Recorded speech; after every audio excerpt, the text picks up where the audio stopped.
Let's be honest. Shopping, not my thing. I go to the store. There's a lot of people that, it's just not my thing. It's not football. All right. I spend way too long scrolling websites just looking for something simple like a nice pair of jeans. And I'm either overwhelmed by all the choices or can't find anything my style and end up with stuff that doesn't fit and doesn't work. That's why I use Stitch Fix. You just take a quick style quiz, share your size, your vibe, and your budget, and boom, you're matched with a real human stylists who handle the rest. They take care of the work for you. They send you a fix box with clothes that actually fit and make sense for your life, work, weekends, whatever. It saves you time. You look great, and you don't even have to think about it. That's the best part. It's no risk, all style. Try it all on in the comfort of your home. Keep what works, send back the rest. Free shipping and returns, always, and no subscription required. Plus, get a free try-on for your first fix. Get started today at stitchfix.com/podcast to get $20 off your first order, and they'll waive your styling fee. That's stitchfix.com/podcast. Listen, life's all about leveling up. Whether you're handling business on the field or kicking it in your zone, you like to celebrate with cigars that match the moment. That's why you should link up with Famous Cigars to bring you a wild deal. Right now, you can grab 8 premium cigars for just $8. You heard that right. 8 top-rated cigars at $1 a stick. Top quality brands like Oliva, Romeo y Julieta, and Davidoff. Handpicked just for you and worth over $80. Hit up famouscigars.com/cam and lock in this exclusive deal. While you're there, check out their insane selection of premium cigars, all shipped fresh and fast from their massive 20,000 square foot humidor.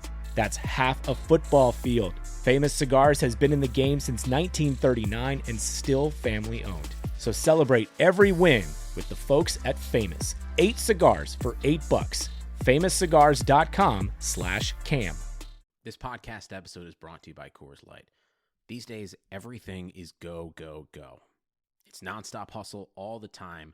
Work, friends, family, expect you to be on 24/7. Well, sometimes you just need to reach for a Coors Light because it's made to chill. Coors Light is cold lagered, cold filtered, and cold packaged.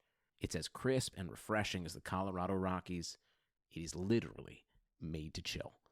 Coors Light is the one I choose when I need to unwind. So when you want to hit reset, reach for the beer that's made to chill. Get Coors Light in the new look delivered straight to your door with Drizzly or Instacart. Celebrate responsibly. Coors Brewing Company, Golden, Colorado. Hey everyone, it's Mike. I'm coming to you ahead of this podcast to tell you what you're about to listen to. What's being posted on our feed is a podcast called TE1, which is a brand new podcast on the Blue Wire Podcast Network. This podcast is hosted by NFL legend Greg Olsen. The NFL season is now back, and we wanted to show you what kind of great NFL content Blue Wire has to offer. So what will be attached to this feed is an episode of TE1 with Greg Olsen featuring another NFL legend, Travis Kelce. The purpose of the TE1 podcast is to get into the tight end position and tell you exactly how it evolved from being a normal position to a superstar position. We talk a lot about positional changes and how that changes the game on this podcast as it relates to the NFL. Well, Greg Olsen really gets into what that is for the NFL. Definitely take a listen to this episode. Make sure to subscribe to the TE1 podcast. There will be a link in the description to this podcast. Check it out. Let us know what you think. TE1 is brought to you by the strongest, most advanced Chevy Silverado ever. This truck is all about grit, strength, and dependability, the same attributes it takes to be a tight end. And just like the incredible tight ends we sit down with on my new show, the Chevy Silverado is in a league of its own. Before we kick off the show, I want to tell you that this season, NFL Sunday Ticket is elevating their game. Let's say you live in Charlotte and you're curious to see if this old guy like me has any gas in the tank out in Seattle with the Seahawks. NFLSundayTicket.tv lets you stream all the live, out-of-market NFL games every Sunday, so you never miss your favorite teams or your favorite players, like me. Gone are the days of needing a satellite on your roof to enjoy every snap on Sunday. This year, you can enjoy every game all on your favorite devices. Visit NFLSundayTicket.tv and use the promo code GREG88 at checkout and get 15% off your subscription. That's NFLSundayTicket.tv and promo code GREG88. I'm Greg Olsen, and this is TE1, the podcast where we explore the evolution of the tight end position through conversations with some of the best players of all time.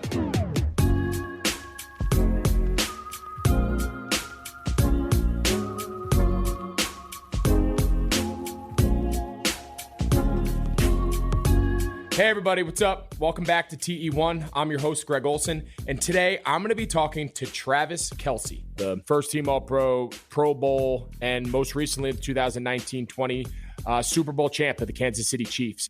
Travis Kelce has taken production and stats for the tight end position to a level I'm not sure anyone ever imagined possible. On the heels of guys like Tony Gonzalez and Shannon Sharp, I mean, he's on pace to catch records that people at one time thought were unreachable. And to be able to sit down and hear his perspective and hear his background and the influence that it had on him and shaping him as a player, some of his trials, some of his struggles, both in growing up as a kid and his background, but also at the college level, and people questioning whether or not he had the makeup to make this to go along with his incredible physical skills. Did he have the mental approach and the discipline to become the player that he obviously has become? And he's answered that more than adequately over the last couple of years with just who he is as a person. And of course, his production and career stands out for itself. And then some of the relationships he's built with Andy Reid and the impact that he's had. He talks about meeting Andy when he coached his brother Jason for the Eagles when he was in college, and lo and behold, he ends up playing for Andy and winning a Super Bowl with him this past season. I had to bring up that he broke my record. He is the first guy in NFL history to have 4 consecutive 1,000-yard seasons. And then, as most conversations go that involve anyone with the Kansas City Chiefs, their MVP quarterback, Pat Mahomes, who in a very short period of time has been the MVP and now Super Bowl champion and has really taken the league by storm and has kind of revolutionized the quarterback position. And here is my conversation with Travis Kelce. Just a heads up, this conversation was recorded before Travis signed his new extension with the Chiefs. What's up, man? Man, you know what? Just enjoying the off season, I guess. Where are you at? Where are you? I'm in Kansas City. Good old KCMO. Nice. Not the KCK. KCMO. Big difference out here. Big difference. That's a huge differentiation. If you mess that up, that's embarrassing. How many guys though come there and don't know which state they're in? I'm one of them. I was like, I thought I was going to Kansas. I actually when I got the call from Andy Reid on draft day, I got a Missouri number, and I'm thinking the only thing in Missouri I know is St. Louis. I'm just thinking, kidding me? St. Louis? I mean, shout out to Fisher and everybody over there. Obviously, at the time, obviously, it just wasn't for me. But Andy Reid, man, can't be mad. I think it's all worked out, and we are going to dive into all of that and more. And but first and foremost, thank you for agreeing to do this. This obviously is a real treat.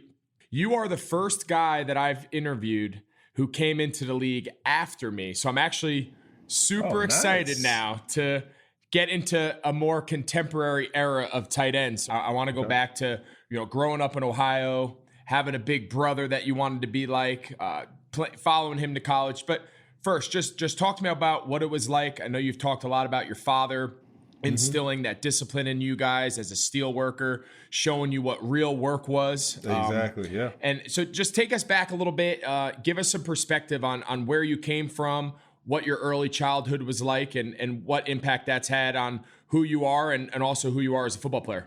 Oh, yeah.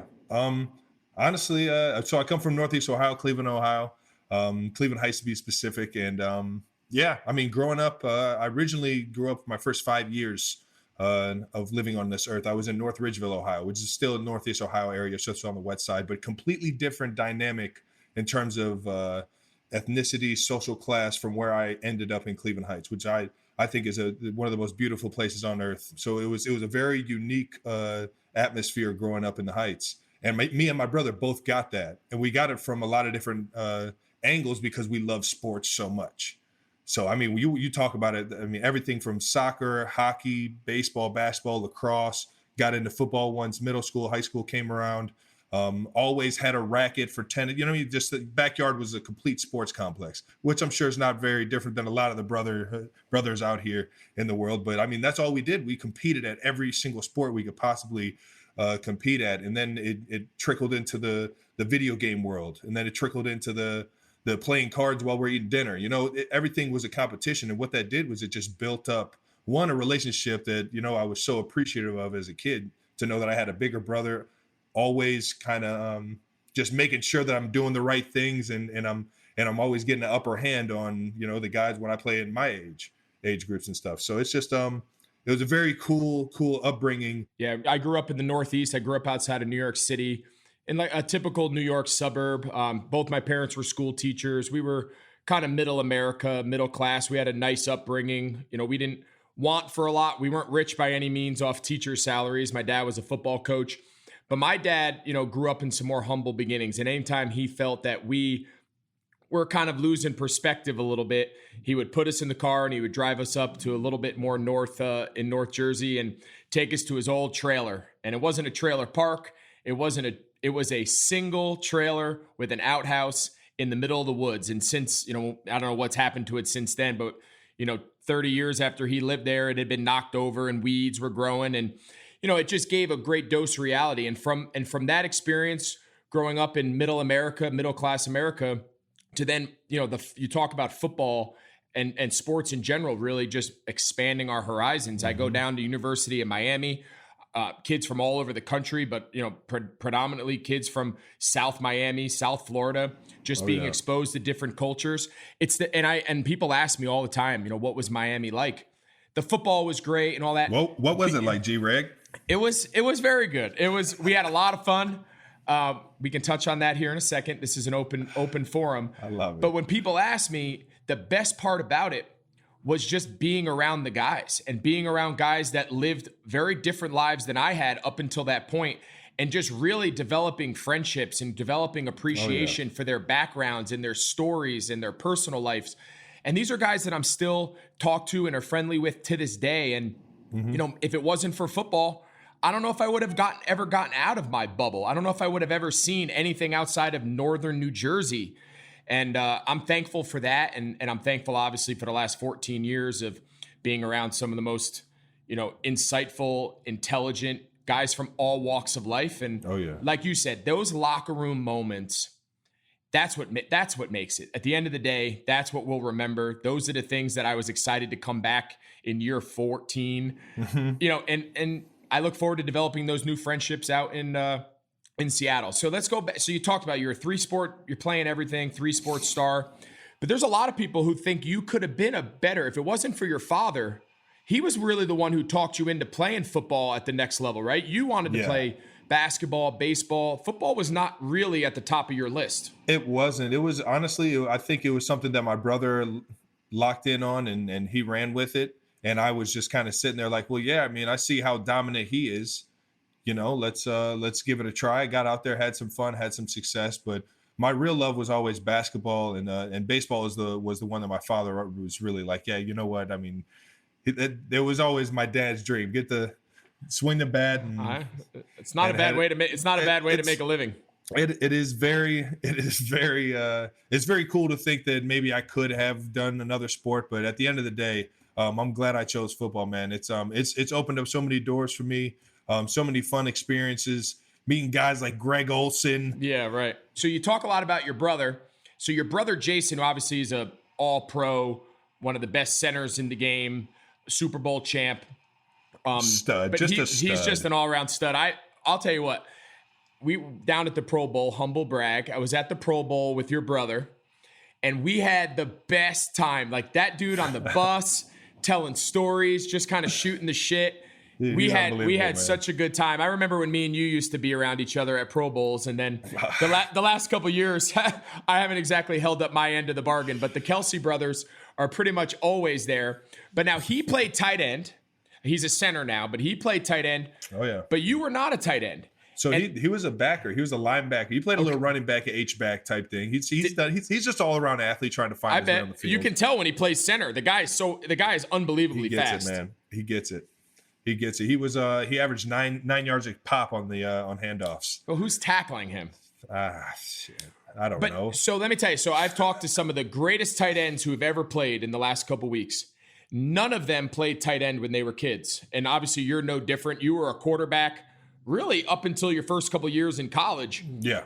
Nobody ever dreams about being a tight end. We kind of all just sort of end up tight ends by default. It's crazy. Yeah. But you were a big time quarterback, Division I quarterback, went to University of Cincinnati as a quarterback. Was that entire process of recruiting always driven with the idea of being a quarterback, or did some schools say, no, we have other plans for you? Like, how did that whole thing play out? Yeah, I feel like the majority of my offers were athlete. And as I talked to most of the college coaches, and this is similar for a lot of guys, it's not a very unique story by any means, because a lot of guys will go think, and the coaches will sit there and say, yeah, he wants to play cornerback, but yeah, he might be a better wide receiver, or vice versa. I was a quarterback, but I never threw the ball in high school. I was always just, you know what, I can get these 5 yards and just 5-yard them all the way down. I was a runner. So I just never developed the understanding of looking downfield at coverages and stuff like that through high school or my first couple of years at Cincinnati. So when I got to Cincinnati, it was just a wildcat. Well, once the wildcat became something, how do we get them on the field so that when we catch a team in our up-tempo stuff, we can just throw them into wildcat and they'll be stuck in a certain personnel or something like that. Getting real football talky here. Love it. Give it to them. Give it to them. And so they came out with this wildcat, and I started to transition into doing some tight end stuff. And that was my second year in college. And from that point on, we went to the Sugar Bowl, had a great year, great run for the Bearcats.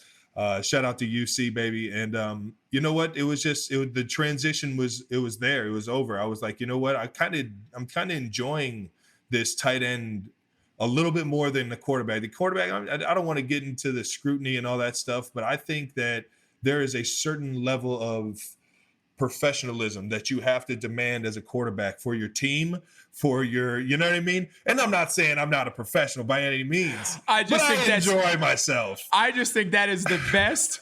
That is the best self-awareness comment I've ever heard. I think you got to know yourself, man. And watching, oh my God, knowing you and getting to know you over the years, that self-awareness right there, I applaud you. And that is amazing. It was a little too much in my mind. I mean, I still have the hopes or the dreams that one day, I just might get to run a 2-minute drill somewhere. But I mean, we're going to fast forward a little bit and then we'll go back. I mean, in the NFL, we've seen you on third down line up in the shotgun. We've seen you hand the ball off zone read. We've seen you pull it and run I don't think we've seen you pull it and throw it, right? One time. Have you thrown it? One time, a little fake bubble screen. Okay. All right. Yeah, so, great story. We're playing against the Giants, and as Coach Reed's installing this play, he's it's basically spread the defense out, throw a bubble screen to me. I act like I'm running it, and then throw it down the middle to Tyreek. Big cover 2 team. We were hoping we'd get the safeties bite a little bit, and the safeties didn't bite at all. They didn't believe on the bubble screen at all, so they just they doubled Tyreek. Well, for whatever reason, I'm not going to say he did this on purpose, but for whatever reason, on the drawing, on the install, it's got a backside post. Why would it be there if he didn't give me if he didn't want me to progress? It's live. You know what I mean? Go through my progression. And it's just, you know what? I dream big. I'm like, all right, if I get this thing, Tyreek's not open, just peek over. And sure enough, I peek over to Demarcus Robinson's scot-free, just rolling down the other other numbers. And I give it a good crow hop, a little base outfield, little crow hop, and chuck it about 50 yards, 60 yards downfield. And got picked. But we can leave that safety, part. Yeah. The rest of the story was money. When I tell you I was a big league QB, Greg, I'm talking about I made it. Buddy, can you imagine how legendary that would have been? Man, Coach. They don't throw me bubble screens. So like you and Kittle, like all you guys that are so like crafty after the catch, I always did like 95% of my work before I got the ball. And then after I caught the ball, it was just like survive. So they don't throw me bubble screens, so I can only imagine how exciting that must be to catch a bubble screen as a tight end. You get the numbers. Anybody can run a bubble screen now. We've thrown them to the fullbacks and everything like that. You can get a good bubble screen. You catch the numbers on one of these run pass options. That's true. We're gonna do some of that in Seattle. We did a lot of it with Cam. But we're going to do more with Russ now. So, well, that's a good story. And now people know that this isn't just by accident. Andy Reid's not just laying up at night saying, I might put Travis Kelce at quarterback. That's what you were in high school, and that's what you were your first couple years until, and the story I've heard, and you can confirm or deny. So Tony Pike. Tony Pike was a very brief teammate of mine. So I got traded to Carolina in 2011, and you were like 7 years old. So I was just making the transition. You were on my wall in my dorm room. We're going to talk about that. Hold that thought. So 2011, I get traded to Carolina, and the rule then was, because we were in the lockout, if you got a new contract, you were not eligible to practice for the first 5 days of training camp. It was amazing. I highly recommend it. Wow. So there was like 15 of us who weren't allowed to practice for whatever the reason. And Tony Pike was one of them. He had just gotten signed by the Panthers. So the poor guy, and every time I hear his name, this is the story I think of. I would drag him out on the practice field before we would go out there and make him, and we would throw balls and work out. And the poor guy one day, after a couple days, threw a ball, and the poor guy tore something in his shoulder on air and never played again. And for that whole preseason, everybody was like, they're like, nuts. You ruined Tony Pike's career. And I'm like, I felt so bad. The poor guy was just throwing balls on air. You can't blame that on you. But he beat you out. If you beat him out, are you the tight end you are today? No, I don't think so. I think I'm breaking records in the pocket, man. Honestly, I think I had a cannon. Cannon. So all Chief fans out there need to take a minute to thank Tony Pike TP for beating you out for the starting quarterback at the University of Cincinnati, or else you are not Pro Bowl, All-Pro Travis Kelce. And you know what's funny that you say that is that he was the big pocket passer. I was the wildcat. I was the runner. I came in for him. We were like a little dual threat combo there. But yeah, no, that he slowly just transitioned me. Him and Zach Collaros, another Big East goon, just won the Grey Cup up in Canada. Shout out to Zach Collaros. Got a lot of shout outs today. Buddy, you're killing the shout out game. Keep it going. Gosh. This is your forum. Whoever you want to shout out, whoever you want to touch on, this is your canvas, buddy. Go and paint. I put on way too much deodorant. Shout out to Old Spice. I'm breathing in the fumes of my deodorant. Well, you're wearing. I wish people could see you. They're not going to see you, but I can see you. You want to see my dress? That tank top is unbelievable. It was hot out today, man. It's getting hot out here in Kansas City, man. It's been raining a lot the past couple of weeks, and I feel like that humidity is just rising on you. Brutal. You get about 10 routes in, and you're like, whoa. I feel like I almost died today. So back to the conversation. I'm gonna try to keep it on track. So coming out of high school, I had an older brother who was one grade ahead of me, played quarterback, and went to the University of Notre Dame. Mm-hmm. In my heart, I wanted to go to Miami. I wanted to do, similar to like you touched on. I wanted to go play with my big brother. We had always played together through high school growing up. I originally signed with the University of Notre Dame, went there for a summer. And shortly after that, realized we had to go our separate ways. He went to Virginia. I transferred and obviously finished my career at Miami. You also took the path where you had a lot of other options, a lot of other schools who wanted you. But you also said, I'm going to go play. Jason was at Cincinnati, a few years older than you.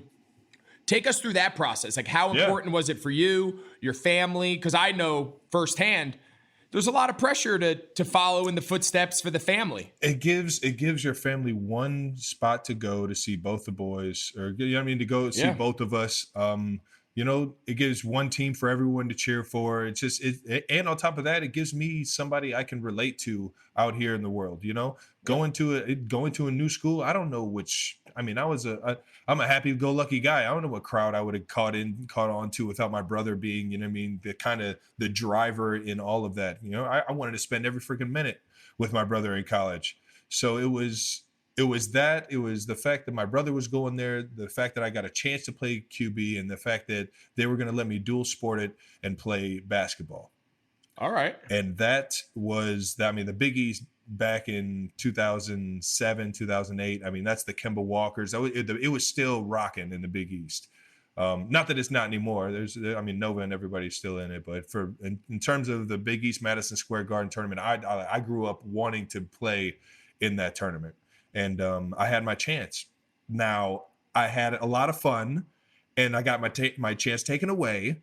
But you learn from your mistakes, and you figure out exactly what you want to do in life. And you know what? It was a blessing, because what it made me do is it made me focus on my craft. And once I got the understanding of routine and getting better, and just really putting in meaningful work at my craft, at my position, at my art form, everything started taking off for me. I started having a boatload of success.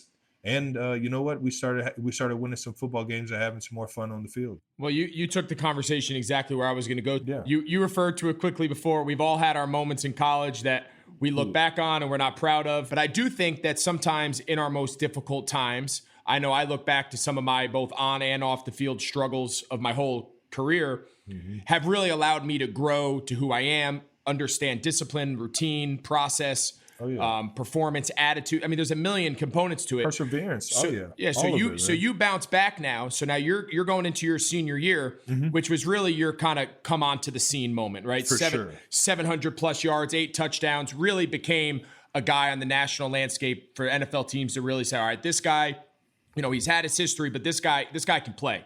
And obviously it's led to where we are today. But what did you learn through those struggles, those first couple years, about who you were, what you wanted to be, the process that it was going to take, the discipline it was going to take, and how have you carried that forward to have the success now you've had 10 years later? Yeah. I had a very, very great position coach at the University of Cincinnati, Zach Johnson. And Coach Jay was unbelievable. Shout out. Give him a shout out. Shout out Coach Jay, baby. Let's go. There you go. He's unbelievable. He's I believe originally an O-line coach. But he came on to us, and he was helping me out with just understanding the physics of football. Just like you have a center of core, you have a core in your body, and you have to find that balance and that strength when you're trying to move objects. You want to lift under people, pick them off the ground in a sense, and then start to drive your legs. And the way he started to describe everything, it was all clicking for me. It was all making sense. And I had the determination of, this is my last year. I'm a scrub. I got it to this point where I at least have a chance. And you know what? An opportunity is all I need at this point, because I got to take advantage of it. And I was very fortunate that, you know what I mean? I had Coach Johnson there to be able to give that discipline and that mental want. You know what I mean? Want to succeed and want to do better for myself. And he was right there pushing me both mentally and physically to the max, man. And I love him for it. So obviously after that senior season, you're kind of on the map. You've kind of put all that raw talent that people saw in you since you were in high school. It kind of all came together. And now it's time to see, can I make a career of this? Can I take this to the next level? And a story that I just found super relatable and really interesting. So Ozzie Newsome, nice. The general manager of the Baltimore Ravens. I only got one Ozzie Newsome story, so it's it. All right, I'll let you tell it, and maybe hopefully it's the same one I have. I'll tell you what, I look back on it. So I grew up in Cleveland, Ohio. Ozzie Newsome, obviously Hall of Fame Brown. Yep, Hall of Famer all around. Just you hear nothing but praise when you hear Ozzie Newsome, especially around Cleveland or the Baltimore area, and it was just a very My uncle, when I was a kid and he was playing for him, he got a picture signed by Ozzie Newsome to the Kelce boys, and I'm sure my dad has it at the house. That's pretty cool. That's somewhere. Cool. And we were kids, and I'm like, I barely got to see the guy play, right? So I was born in '89, but they knew who Ozzie was. He was a Hall of Famer, so they knew that the boys would probably appreciate this at some point in time. Well, 20 some years down the line, here I am interviewing for a job for the Baltimore Ravens during the combine. And I walk into the room, just had an unbelievably cool conversation with Harbaugh. He was talking about how he had some roots up in Cleveland. And I walk in on my high horse, just thinking, man, this thing's going great so far. I get to meet the guy that, I've wanted to meet since I was a kid. And I walk in, big smiles, go to shake his hand. He shakes my hand. Hey, sit down. I was like, oh, what'd I do? What'd I do? I felt like I was in the principal's office, man. I sit down. He starts to play some film. And there might have been a little bit of hello, like a little bit more conversation in this. But as I remember it, this is all I remember. It's all that matters. All that matters is how you remember it. He pressed play. And we started going over all of my personal misconducts. Like all my, just flags because of their bad attitude and uncontrollable. And he pauses and he looks at me and said, son, are you an asshole? I looked, I was like, I mean, on the field, yeah, I play with a certain aggression, but I'm one of the nicest guys you'll ever, like, I'm very respectful. I treat everyone with the same respect I want to be treated with, and I'm just trying to like sell them at this point. I'm like, you threw my bluff. You're scrambling. You're just scrambling. Well, your story is exactly the story I was hoping you were going to share because I just found that unbelievable.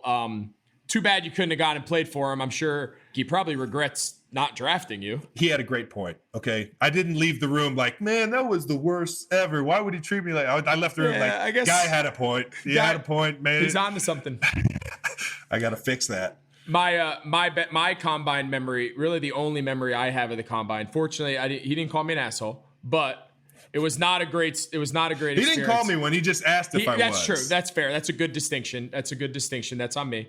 So I walk into the Jets. So at the time, Mangini's the head coach. So I walk in and, we're walking in, you feel like you're the king shit. You're shaking hands and kissing babies. So there's like 25 guys in this room, right? Uh-huh. And you have a 10-minute conversation. For anybody who hasn't been to the combine, obviously, you go from like room to room. It's like speed dating and you meet everybody. So I walk in and I shake his hand. He introduces himself and I go around and shake 20 people's hands and I sit down. He grabs the clicker of the remote to play video, just like you said. And he goes, what's his name? And it was like some random guy. I'm like, I don't know, sir. He's like, what's his name? I don't know. He went like 5 or 6 people and I didn't have a clue. And he goes, what's my name? I said, oh, you're Coach Mangini. He goes, you don't really, not much paying attention for detail, huh? He could have put on me scoring 25 touchdowns on that film. It didn't matter. I was broken. I walked out of that room in a sweat and I was like, there's no chance in hell the Jets draft me. Man. They did not draft me. They drafted Darrelle Revis. Goes to show how much they know. But buddy, once something like that happens, you're done. There's no coming back. Mentally, you're under the table. I feel like during the draft, like these guys have a secret, like it's kind of pleasuring for them to see guys just start squirming in their seat. Like, no question. Like who's going to handle the pressure here? It's exhausting. Well, we take comfort to know we've all had one of those moments. But yours to me is the best. There's something about a Hall of Fame tight end GM. Now looking back on hindsight and now that it's you and you've had the career and you're probably going to break every record he ever had. Oh, man. We're going to take a quick break, so make sure you stay tuned for more from TE1. TE1 is brought to you by the strongest, most advanced Chevy Silverado ever. On TE1, we set out to discover what makes a top tight end and what it takes to be the best. One thing that I have learned is to be on top, you've got to work harder and be willing to advance and adapt your game. That forward thinking is what has helped Tony Gonzalez, Travis Kelce, and all the other amazing tight ends that I have interviewed be ahead of the game. These guys are strong, they're dependable. They come through when most people would give up. It takes grit, determination, and these legends aren't afraid to get their hands dirty. These characteristics translate from the field to everyday life. We all strive to be strong and dependable. This is the foundation of what Silverado is. Just like these incredible tight ends, the Chevy Silverado is in a league of its own. Strong, advanced, and dependable. Another quick reminder that this year, NFLSundayTicket.tv lets you stream all the live, out-of-market NFL games every Sunday, so you never miss a snap from tight ends like me, Travis Kelce, or George Kittle. Gone are the days of needing a satellite on your roof to enjoy every snap on Sundays. This year, you can enjoy every game on all your favorite devices. Visit NFLSundayTicket.tv and use the promo code GREG88. At checkout, you will get 15% off your subscription. That's NFLSundayTicket.tv and the promo code GREG88.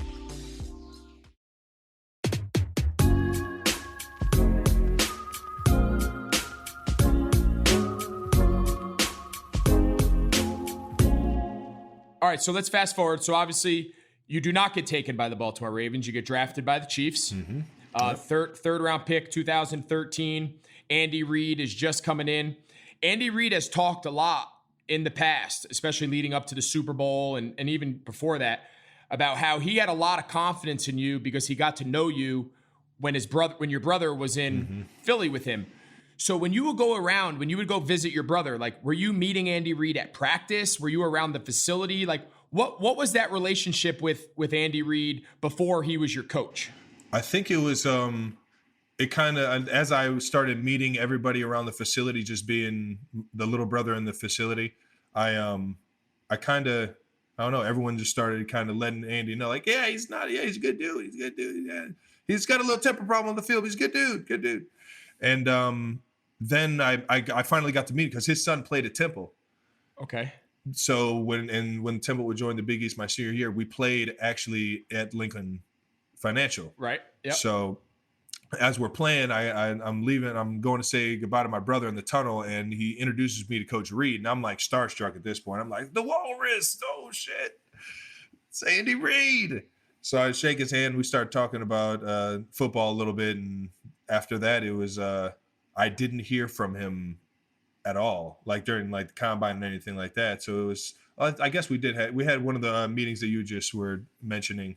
Nothing drastic, drastic. Just wanted to know general football stuff. But being able to be under Coach Reid has been such a blessing. And I mean, he started off as he's an offensive guru, and he started off at Green Bay, I believe, in the tight end room. At one point in time, he definitely was the tight ends coach. Then he went to QB coach, and then he went on from there to end up getting the head coaching job in Philly. But he's had so much to do with the progression of like how mentally how mentally strong you have to be at the tight end position. The first thing he said, I need you every single play. I need you out there. I need you. Like, he's demanded like certain things that have done so much for my career to be able to get the snaps, to be able to grow as a player. And the fact that he has that offensive mind, the old BYU, you know what I mean, right guard coming through the lane on power, just that old school mentality. It's one up front. He demands that toughness out of all of his players. And I've been fortunate, not only to learn mentally from everything he installs.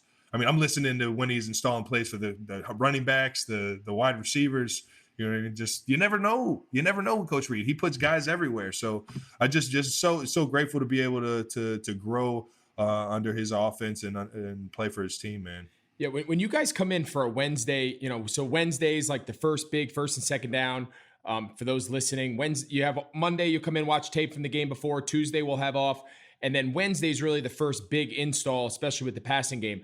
So like when you come in and you sit in that first meeting in the morning, like, is there an excitement level that this week there could be something brand new? Oh, yeah. Like, you never know what you're going to be asked to do.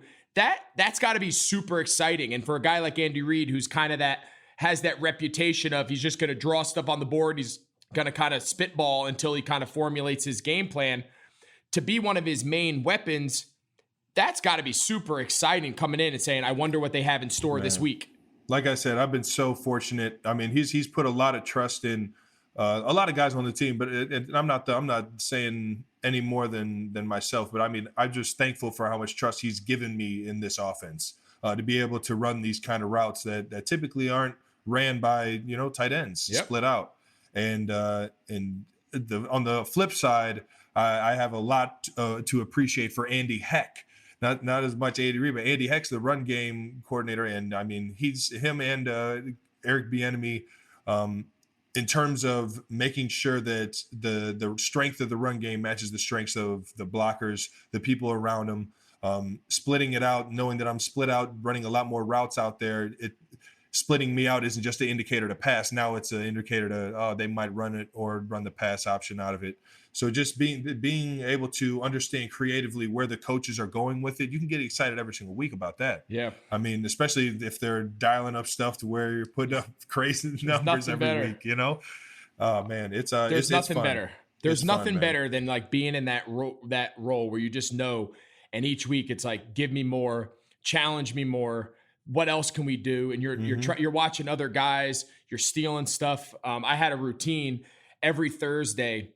I would put on back in the day, Gonzalez, Witten, the guys that were the most productive that week. I would be like, all right, I'm going to go back. So every Thursday before I'd leave the facility, I'd go back and look. And, and then the next day you're like begging the coach, like, we need to run like that. And then sometimes they're honest and you're like, well, Kelce runs that route really good. You ain't running that. And I'm like, you're right. Stop. You're right. No, I'm being serious. But like I would try to scavenge the whole thing. And our coaches were really open-minded. When we were rolling, they had a lot of trust in Cam and I that we would kind of have some freestyle ability and whatnot. But I remember when we were rolling those best years and when I had my best years, Wednesday's install was like my favorite day of the week. Because you knew a big part of it was going to be for you. For sure. First and second down. And then, obviously on third, we'd get a lot too. But, you knew that a big part of the offense was going to run through you. It was just a matter of how they were going to do it this week. Get your cup of Joe, put your seatbelt on, and get pumped up. See what happens. It's fun. It's fun, especially in the the passing game has evolved so much just in terms of having big guys singled up. Yep. Whenever we got crazy weapons. So whenever he's dialing up plays for these the front side, whenever I'm singled up on the backside, that where I'm kind of like on the backside check down maybe or something like that. I'm just like, just throw a little option on the back there, Andy. Just throw a little. I mean, he's going to be coming back to me with almost a sense of urgency anyways. Might as well, have a throw for him, not just run around. I'm a big time backside of the route. I'm just throw a little option on the backside there. I love being backside by myself. I want everyone else to get out of the way.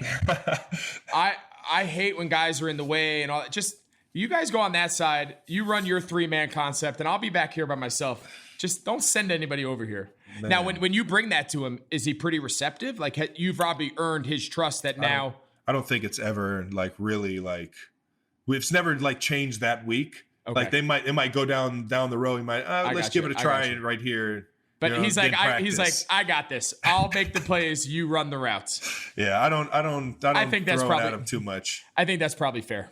Yeah. I think his track record is pretty good. So 2013, your rookie year, I know you had a knee injury, kind of were slow out of the gates. And then 2014 and beyond, you arguably had the greatest stretch of tight end production in NFL history. I mean, starting at 14. And before we dive into that, because I have a trivia question for you, but before we get into that, Alex Smith. Smitty. So you play 4 of your, 4 all-pro level years with Alex Smith. And it's 17, they draft Mahomes, but Alex still plays. Has his best year. So here you are probably saying, all right, the young kid who obviously we'll touch on here in a second, but the young kid's going to have to wait his turn, maybe an Aaron Rodgers type feel, maybe wait a couple years for Alex to roll out the rest of his career. But sure enough, after year 1, 2017, they trade him to Washington. What was the reaction yourself, the guys who had really had tremendous success with Alex? Like, what was that reaction? Did you have trust that Andy knew what he was doing? Did you have trust that you saw Patrick as a rookie and said, this kid is special? Or was there still some level of disappointment that your dude just got sent, sent shopping? And it was, and I think, I don't know. I think a little bit has to do with it being, you have so much appreciation for a guy that does it right every single day, every single time. He's never, he's always in it for the team. And that's what Alex was. He was the ultimate leader, ultimate competitor. And you just appreciated that so much. You wanted to win one for him. You know what I mean? There was a little bit of doubters saying he didn't have it to win it. I'm like, man, that's bull crap. I've seen way worse QBs win it. And I know Alex Smith can lead this team to a championship. And, man, there was some plays here and there in the playoffs where I was like, man, we were a couple plays away from really giving ourselves a chance. But I I mean, where it really ripped me was that I just never, got there with him, so that story is closed. Yeah. And that one sucks. But I mean, you had full trust in Coach Reed and the young gun, man. I mean, Pat showed so much in practice during the season, you name it, man. He was in there throwing stuff around, and everybody was in awe throughout the entire practice squad and everything throughout the season. So as a rookie, I want to dive into that because I think that's interesting. So as a rookie, Alex is obviously the starter, and it was clear from day one that Alex was going to be the guy. So Patrick's running the scout team each week. He's simulating the other team's offense, their quarterback. So did you guys find yourself after a couple weeks, like, usually when the defense is on, the offense, at least on the teams I've been, is kind of off on the side, not really paying attention. Like, did you find yourself being like, this guy is different? Like, there's something special about this kid, and find yourself now you're watching the scout team every offense? Every single time, yeah. I bet. Every single time. Well, and it was fun because what Pat would do is Pat would literally have fun and see what he could get away with back there. It was just like he was just back there nonchalant. I mean, don't get me wrong, he's still professional. Right. You know what I mean? It's not like he was out there pissing the coaches off or anything. Right. He was just making so many incredible throws that it just turned into primetime scout team. Yeah. And I mean, guys say it all the time. I saw him literally roll out and huck one on the run at least 75, 80 yards.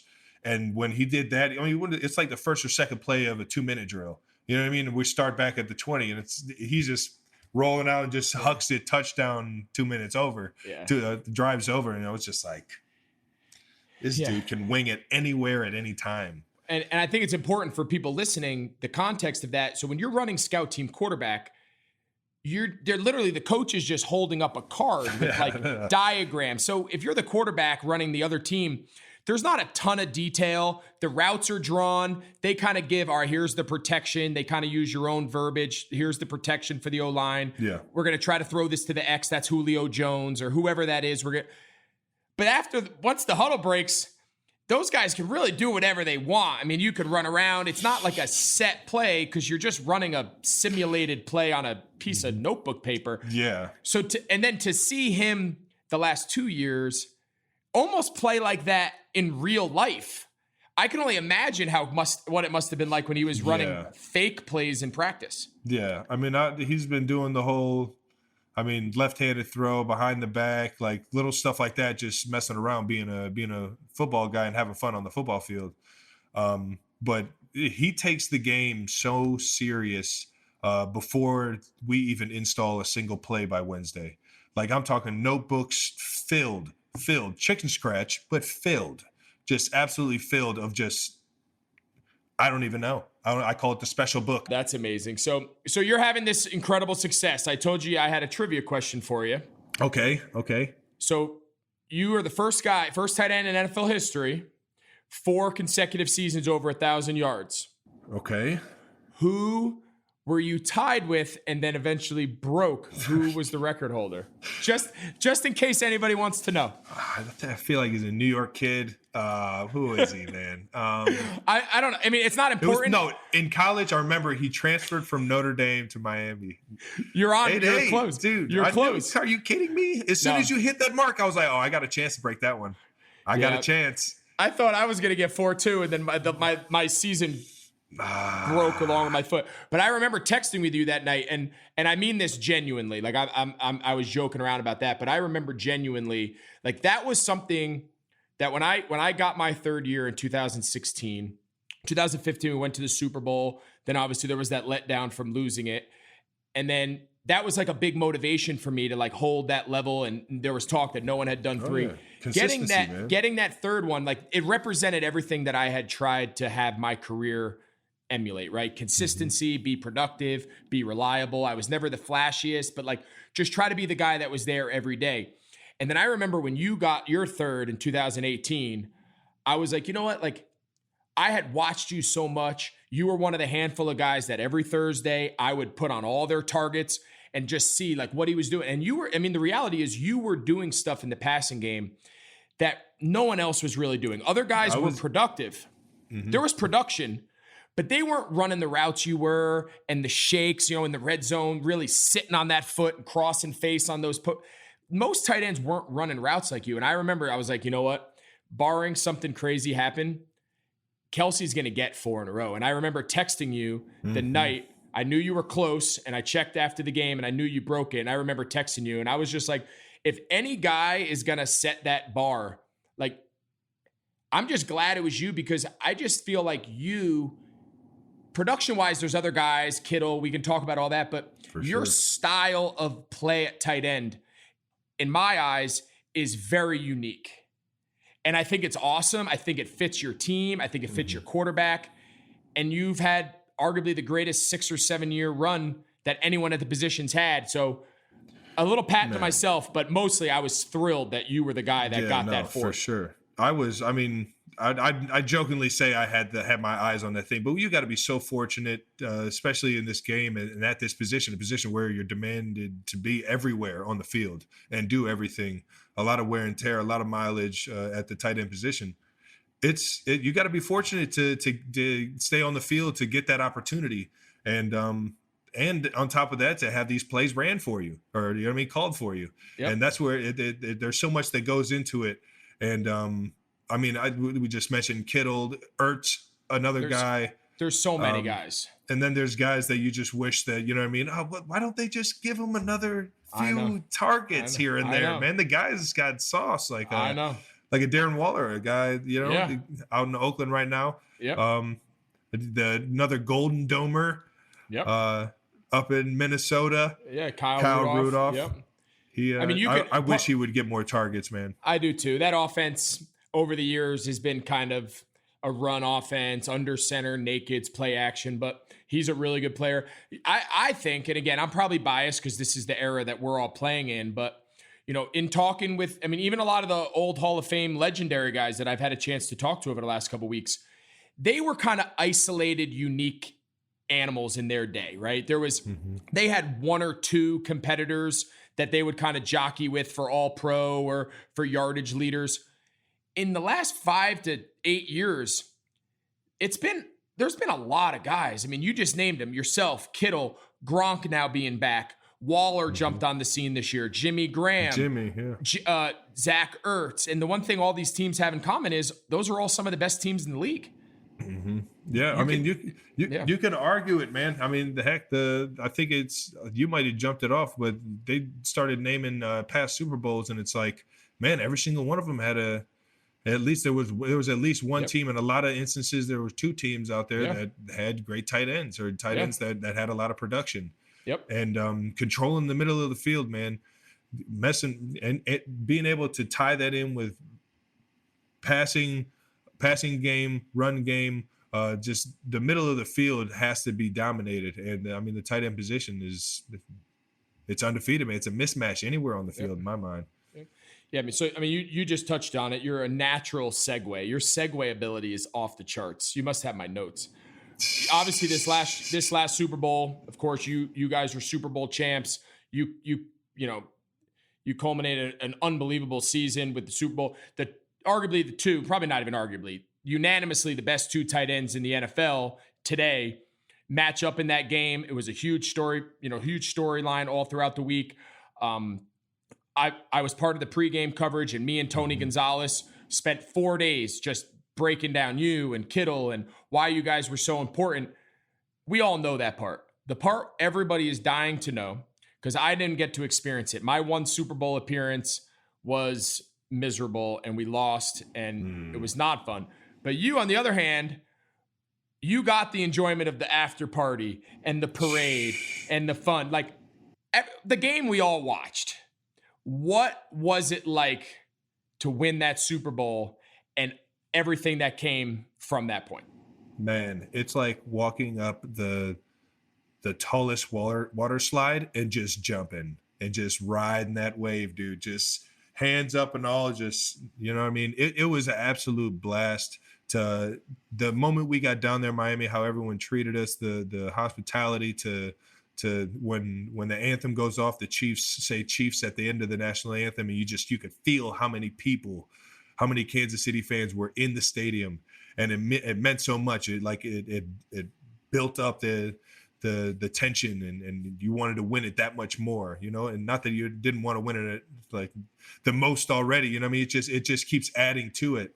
And the built up emotion of coming back in the fourth quarter, the perseverance. I mean, it's been a ride that it's hard for me to explain, but it's been so much fun enjoying this with the guys on the team. The locker room after that Super Bowl is something that I'll always remember, man. I saw a couple of the guys dancing with their kids in the locker room. Like, man, these are moments these kids will, you know what I mean, cherish forever, man. It's awesome. I'm not gonna lie, I was jealous. I'll be honest. I'm a man. I'm a man of my word, and I'm honest. I was a little bit of hating. I got my one crack at it up till this point. There's always this year, but I got my one crack at it, and we had an all-time season back in 15. I mean, we were 17 and 1. Man. 15-1 in the regular season. We had beaten the Seahawks, then we had beaten the Cardinals, two of the top teams. And we felt like that was our year, and we had our shot, and we just completely laid an egg. And my sitting in my room that night in my lonely hotel room in Santa Clara, I'm sure does not come near what you experienced. Man. But Golly. it was tough. Yeah, it was. But listen, that's why we play, right? I mean, that's the thrills are amazing, and the highs are amazing, but the lows are tough. And whether it's a personal low or a team low, you play this game long enough, you experience it all, man. You experience it all. God, I remember the year before Pat came in. So Alex's last year, and this one really grinds me talking about Alex Smith, is that we're playing Tennessee, and Tennessee comes into the house, and we go up 21-0. I have a touchdown like 100 yards in the first quarter or like first half, and we're rolling these dudes. A 2-minute drill at the end of the first half, I get smoked, like knocked out. I felt like Mike Tyson came out of left field and just hammered me. Like I wake up, I'm getting out of a what do you call it? I was getting looked at by a machine, an X-ray or something, MRI. I don't know why I missed the MRI, but either way. So I was getting out of the MRI, and I was like, "Oh shit! What's the score of the game?" Because it's the second half and everything. We were up 21, and now we're down 3. It's 24-21, and I'm like, "Oh my gosh!" Like, how did it even get here? I know. I get uncontrolled, just couldn't control it. I'm sitting there, antsy in my seat, just trying to, you know, hope that Alex has this last drive for a touchdown in him. Those are helpless feelings, man. Those are helpless feelings. Good old football. So I'm doing some of the stuff for Fox. You're getting ready to play in the game. I was doing some TV stuff, and me and Tony Gonzalez, obviously, and Gronk, they had us talk about you and Kittle a lot. And, you know, comparing and contrasting. And I know, you know, everyone knows back in 18, you guys kind of jockeyed back and forth for the, you know, all-time receptions title. But the thing I'm more curious about, like hearing Tony Gonzalez, a Chiefs legend, someone that I'm sure right when you got drafted there, you knew you were kind of falling, and every record you were going for, there was no more gold standard at the position across the league. But this is a guy that shared your uniform and is in your franchise record books. Oh yeah. Like, how aware of that were you? Because I know when I got drafted when I got drafted to Chicago, Mike Ditka was like a legend. He hung over everything with the franchise, but he played in 1961, right? So like it was a long time ago, but he still casted a really large shadow. But Tony was still playing. I mean, he was still playing at a high level just in Atlanta. Like, how aware were you when you got drafted? Like, I got the last time they saw a big time guy at this position, they arguably saw the greatest player who's ever played. Ever put it on. Dude, when I tell you, I had never even thought I would, like from the get-go, I get drafted. I'm 23. I missed my first year. I'm 24 before I played my first game. So in my mind, I'm already, Tony got in the league when he was like 20 or something. Like, it was something crazy, like young. It's probably you. You were probably 19 when you got in the league. 19 and a half. You guys one and done in college. You know how it goes. Right.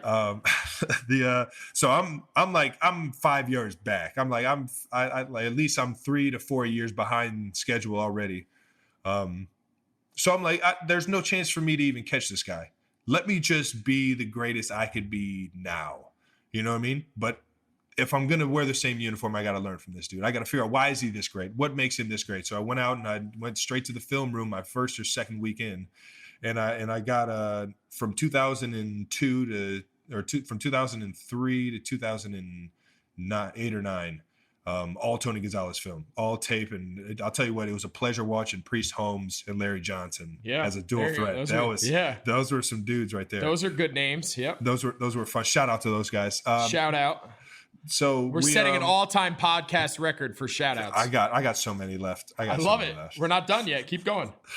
But so I'm watching all this film and I'm like, man, this guy's like a machine. Like, he has to be doing this all the time. So when I went to go talk to him and pick his brain about it, he everything he was talking about wasn't even what was really on the field. It was all the work that he did in practice, and it was like, as a professional, I had to change how I even looked at being an NFL player.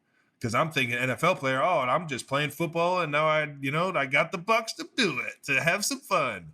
And I didn't realize what it meant to have a routine, have a consistent way to see yourself progress, and to make sure that your fundamentals are correct. That and taking care of the body, like he was saying.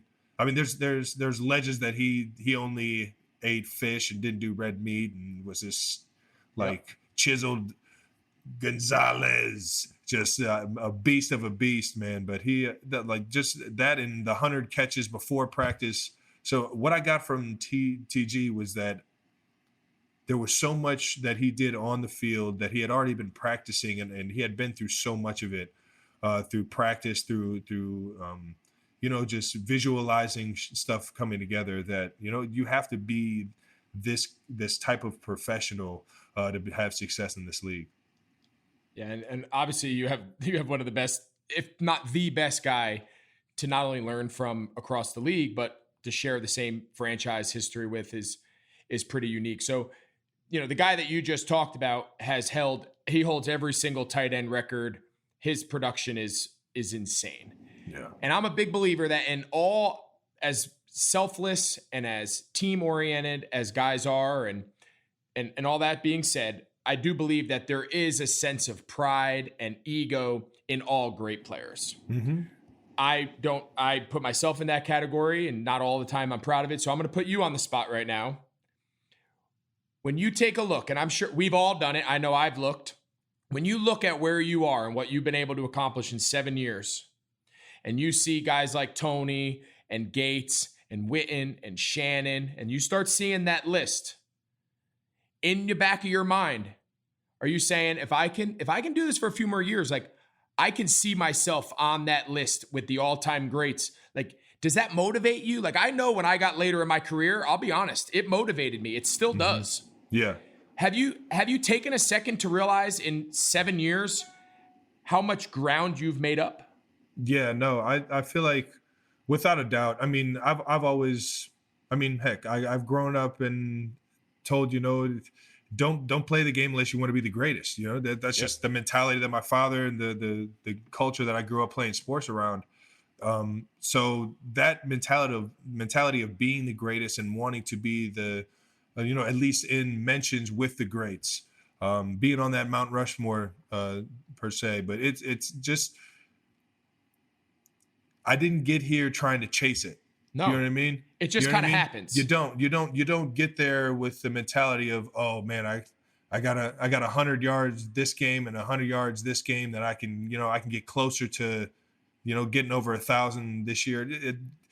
During the year, it's just so much. You're in the routine of getting excited about the plays, getting excited about, situational football, that it all just comes together for you. And it took probably my third year to really hone in on that. Like, all right, it's not just every first down, get up and, throw the first down signal. You have to focus and channel your mind in the right direction.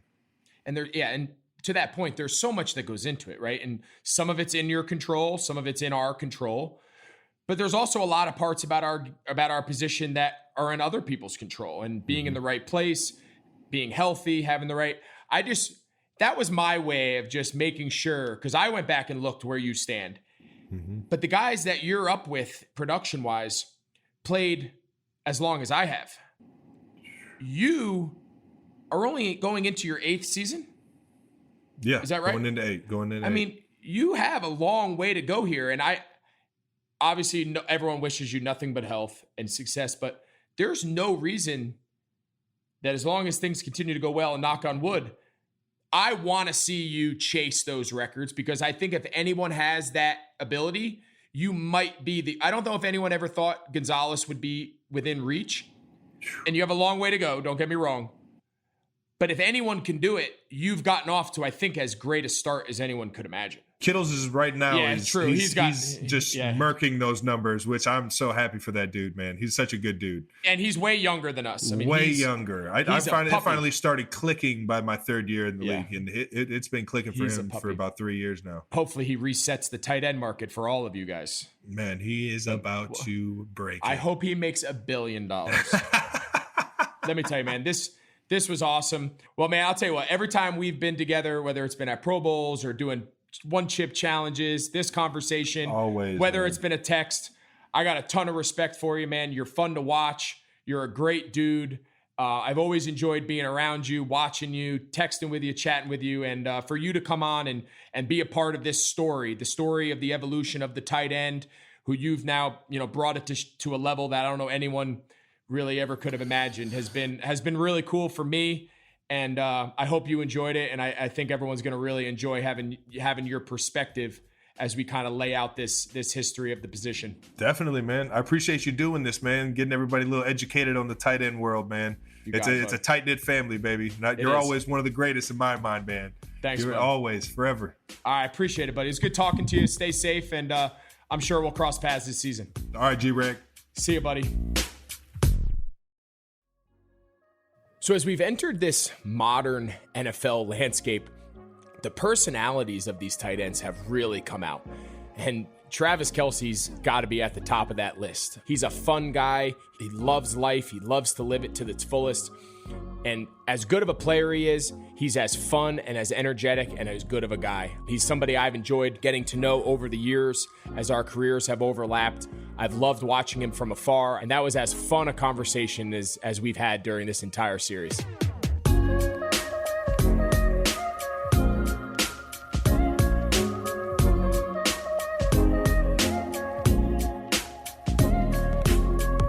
If you've enjoyed the show, don't forget to subscribe, rate, review, and tell your friends. Next episode, I'll be talking to George Kittle, so be sure to listen in. TE1 is a Blue Wire podcast.